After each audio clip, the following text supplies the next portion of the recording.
श्रीगणेशाय नमः। श्रीवेङ्कटेशद्वादशनामस्तोत्रम्।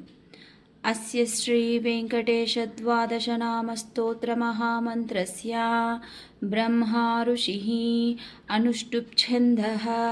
श्रीवेङ्कटेश्वरो देवता इष्टार्थे जपे विनियोगः।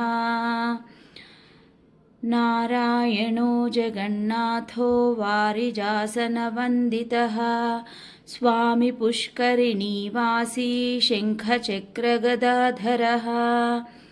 पीताम्बरधरो देवो गरुडासनशोभितः। कन्दर्पकोटिलावण्यः कमलायतलोचनः। इन्दिरापतिगोविन्दः चन्द्रसूर्यप्रभाकरः। विश्वात्मा विश्वलोकेशो जय श्रीवेङ्कटेश्वरः।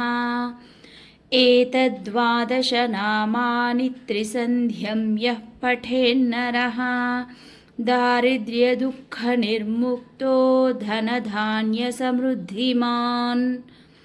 जनवश्यं राजवश्यं सर्वकामार्थसिद्धिदं दिव्यतेजः समाप्नोति दीर्घमायुश्च विन्दति।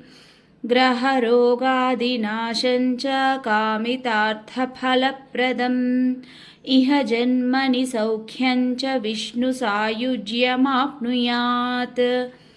इति श्रीब्रह्माण्डपुराणे ब्रह्मनारदसंवादे श्रीवेङ्कटेशद्वादशनामस्तोत्रं सम्पूर्णम्।